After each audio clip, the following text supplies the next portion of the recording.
A rather chilly, wet shed Sunday. I'm quite glad to be in here and not outdoors. It's pretty grim. It's that cold. It's wet and it just kind of seeps in everywhere. Took the lad for a wander this morning to go feed the ducks, and it was biting cold. Today we're gonna end up with another Christmas crafty decoration. But what I wanted to do is just chat about a knot that I don't know if any of you follow Paul Kirtley, but he does his Ask Paul Kirtley podcast series, also sort of YouTube videos, and he mentioned this knot. It's one that I was aware of in one application, but when he was chatting through it, he introduced another technique. So the knot itself is a kind of hybrid from your classic Clove hitch. It's a Constrictor hitch, but the variation that Paul was on about was the name it's given, the Transom knot. So whereas normally we use a Clove hitch to bind to a single point, this variation is designed to bind or lash a cross section using very little cord. So I thought we'd have a wee chat about that just now. So if you're not familiar with a Clove hitch, it's a really good anchor knot. It's quite a simplistic one to learn. So I'm going to start off with 1, 2 loops. The key to this is 1 loop passes in front, 1 loop passes behind. And then we're going to take the one in front up over the one behind. And then this closes like so. So you can see that cross there. So that bridge, if you like, pinches down on the 2 rats to hold it in place. Alternatively, quite a sort of natty technique. If you swap your hands over and bring them together, you've created your 2 loops. If you carry on, you end up with your Clove hitch there. So the Constrictor hitch is a variation of that. So I'm going round and through. Hopefully this will stand out.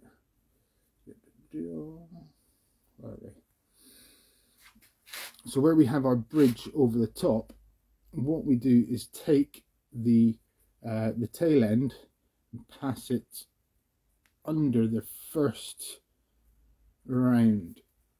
So what it does is it creates a twist. Let's look. Where we had our bridge before, we now have a twist underneath, just adding extra friction. So that bites in there.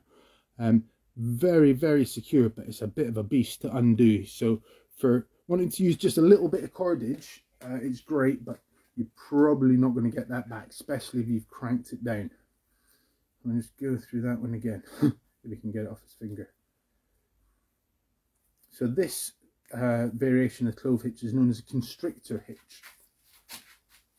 As you can see, so we're going round and over, so making that X.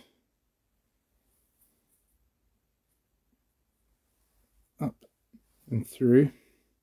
Now I'm going to take my tail and go around that first wrap and up through.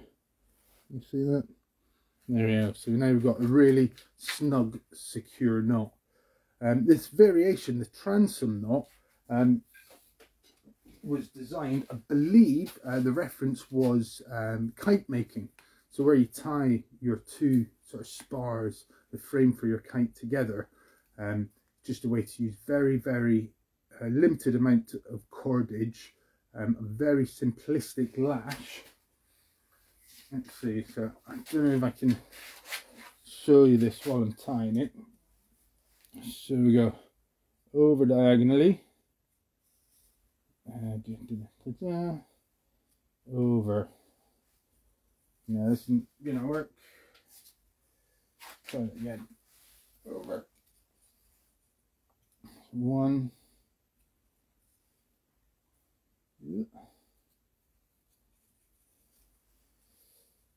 2. There we go.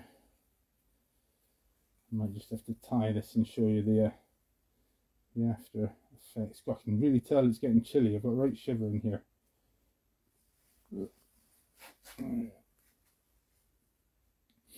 So there we have our our clove hitch. So to get the extra bite, twist into the middle. There we go. And as we tighten that all up, you can see we've got our bridge going over the top and the top and the twist underneath, and it gives you, I mean, you can see me quite a sturdy, I mean for a kite that's going to be sufficient, but quite a sturdy lash. So where we're going to use it today is again for another Christmas decoration. We are going to have a little look at making a willow heart. So started this off already. We've cut 5 short pieces, well what's that, about 30 centimetre foot long pieces to create an M or a W. Each of those is tied up with that constrictor hitch, that reinforced clove hitch. I'm just going to tie this final end up with a little bit of jute we got kicking around. A little bit there. So that's what we're going to use. What's that? 15 centimeters. Going to make my 2 loops. Cross them over. Slide that over the end.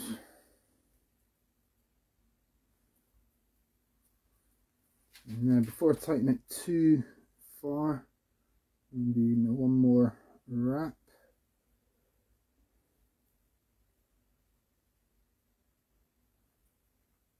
Oh, the dexterity really goes when your hands get cold.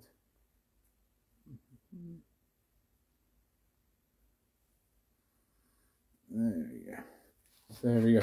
All tightened up there. So now I've got my M and my W with an extra length on there. Now to make the star,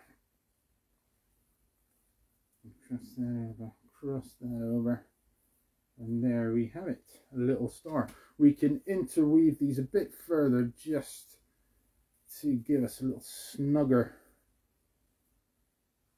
shape. Actually, I could probably, take me get this tighter. You can have a little play. You feel as it goes together. There we go, one in front, one behind. Oh, that's going to hold. And now I just need to secure this end with another knot.